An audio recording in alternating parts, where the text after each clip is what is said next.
Hello, everyone. My name is Danny, and this is going to be my review for First Reformed, the movie called First Reformed. I'm reading off of uh, my pad here, and First Reformed. There's a picture, kind of the front of it. There you go.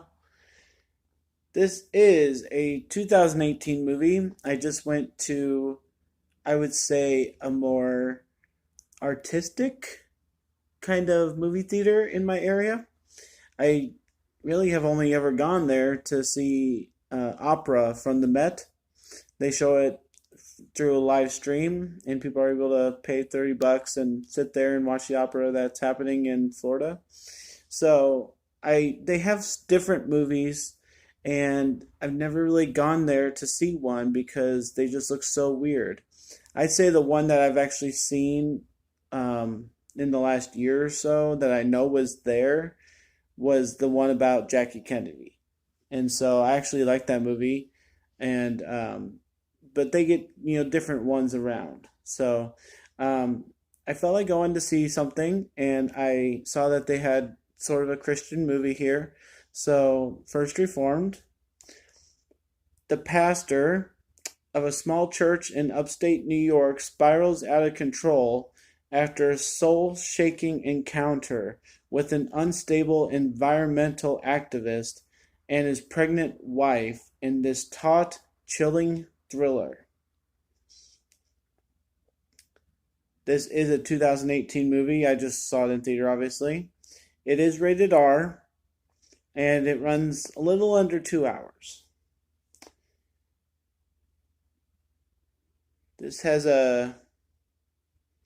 Ethan Hawke, Amanda Seyfried, Philip Ettinger, Cedric the Entertainer, and Michael Gaston. So that's the breakdown of it. So we'll get kind of into the basic start of this movie, okay? I could probably talk all night about this. I'm going to try not to. This movie is about a pastor, okay? He works at a church that has about 10 people from the area come to church there. It's very obvious in the very first scene. Ethan Hawke is like, "Hello, everybody." Not really. And he has like 10 people out there, and he gives his sermon like he would be giving it in front of 1,000. Really amazing, that the way he plays a pastor. So then they have communion and everything, and that's fine. So what we come to learn is that Cedric the Entertainer is a pastor of this huge, huge mega church. And I guess it's like down the street or in the same town. But like they try to work together because the small church has all this history and everything. And later in the movie, we figure out that Ethan's church is coming up on this huge trademark anniversary year, and Cedric's church wants to kind of help host all that stuff. Ethan and Cedric have conversations throughout the movie. It seems like they're friends, but you can kind of tell that the small church kind of is not happy about the big church, thinking they're all that and he's nothing. And you can kind of tell that the large church kind of looks down on the little church. And there's a couple times Cedric talks to Ethan in a way that is like he's his subordinate, and they have separate churches, even though Ethan kind of helps out or volunteers or works with children at the mega church. So there's so many dynamics just there. I wish I could just talk about that. That'd be awesome. But there is more to this movie. So what ends up happening is two of the people that are in the service at the beginning of the movie that I said. So they it one the wife is Amanda Seyfried, who we all know from Mamma Mia and other things.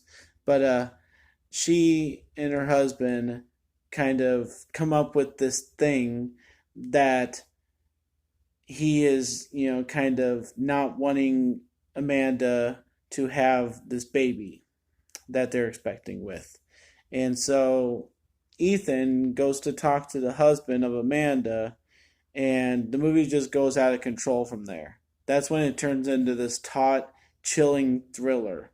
And you don't see it coming. I didn't see it coming. I shouldn't even be talking about it. I like this movie, and it's the kind of thing that you don't tell people if you haven't seen it. So from here on out, anything I say is probably kind of spoilerish if you ever in your life want to see this movie. Okay, it's just so messed up. I have to talk about it. So what ends up happening is that Amanda Seyfried's character is kind of on the sidelines because she's expecting and everything. She's kind of dealing with her own stuff. So her husband kind of goes crazy, but it helps to talk to Ethan, the pastor. So a couple times here and there, blah, blah, blah. A week goes by. The husband ends up blowing his head off in this public park and everything. And Ethan is the first one to see it. Something triggers in this pastor's mind that I don't know if it's just from talking to him 2 times or if he's thought about his life in this way. Nothing in the first half an hour gives it away that he is tired of church or tired of his religion. Every time he talks to the husband of Amanda, he's very calm. He asks him real pastorally questions. He talks to him. He gets himself explained. And then all of a sudden, this movie just goes into chaos, and Ethan just turns into this drunk, uncontrollable, psychotic, almost killer. And this comes out of nowhere and it runs with it. So Ethan has to go through this transformation of nice pastor of a small church, and along the way he still helps with kids and tours of his old church and everything, along with transforming into this person that wants to be a killer. And it just messes with your mind. It's one of the most bizarre things I've ever seen. I've seen some bizarre movies and they stick with me because it's just like, how can you make a movie like that? And this has got to be one of them. So, what ends up happening here is that the husband was planning a suicide bombing. He's an activist. He has people that are killing, the environment, and he was hoping to take them out. Somewhere along the way, something happens in Ethan's mind that he needs to carry on this mission for the husband. Let's not mention how his love interest ends up, with Amanda ends up sparking, but that's like a totally separate conversation, I guess. So, once we near the end, Ethan takes it upon himself to totally understand what this husband was talking about of Amanda, and he decides to carry out this mission that these people are evil, and the only way to take them out is to suicide bomb them. For any pastor to ever think like that in this world or not world, just in a movie, for somebody to think of that as a movie and to try and bring that character along, I think Ethan Hawke did the best he could at handling it. It's an offshore movie, kind of behind the scene. Nobody's really going to probably ever hear about this. But look at the stars that are in this. And if you ever see it, you're probably going to be amazed by the acting job. Amanda's like, she's just a pregnant wife, and she's given a couple things, like, we find out she is an activist also, but she's not as passionate about it. More than anything, what she's given is the love interest with this pastor. That's kind of should be forbidden, but they're two people, and I guess it's okay. Oh, wow. There's just so much to this movie, and then it ends so horribly wrong. So I walked out of the theater saying that at the end, the only really like bad thing with the end is that Cedric tries to knock on this door of this house, and Ethan, is in there, but he's not answering the door. So Cedric walks back over to this church. Amanda shows up in the house, and like the next scene, it just cuts to her being in the house. So a normal person would say, "Hey, how did she get in? Did she have a key? And come on." So it's kind of weird that way. And what happens at the end? If anybody watches this review, please do me a favor and try and find a way to watch this movie. Okay? The end is bizarre. What happens and what Ethan does, it transforms your mind of what people are capable of when they get passionate about something, or they get a little messed up, or they're sick, or they're questioning their faith. It tests the human ability to think about what we're capable of. And I think that's the real message. I really do. So what happens at the end is a little stupid. It ends completely wrong and has no resolution, so that knocks its grade down a little bit. But there's some weird talking and conversation along the way.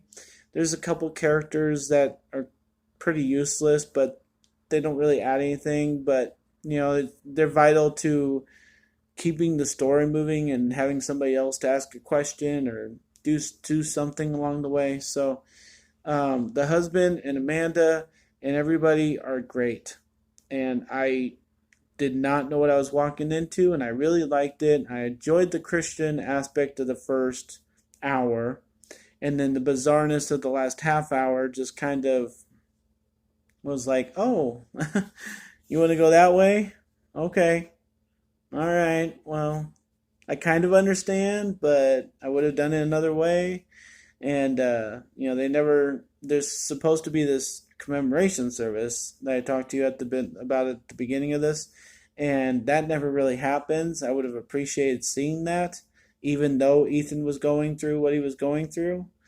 And there is one scene of sensuality between Ethan and Amanda, and I wish something would have happened out of that other than just what they got from it, which is understandable, but I would have done it another way. Seems to be the motto of this movie. So it's gonna blow your mind at the end, and you're gonna be a little upset. It's one of those kind of movies. But overall, I kind of liked it, and I wanted to break it down for anybody that watches this because I actually enjoyed it. I'm gonna give First Reformed a B. I liked it. I thought it was pretty darn good. These main people doing kind of an off project like this that not too many people are going to watch is amazing to me. And I think it needs some attention. So I hope somehow, some way, anybody who watches this, anybody who's heard of this movie, will give it a chance. So a B for that movie. My name is Danny. Thanks a lot for watching, everybody. I like doing all kinds of movies, so just keep watching my videos, and if you like anything, like and subscribe to my channel. And thanks a lot for watching again. We'll see you next time. Enjoy movies.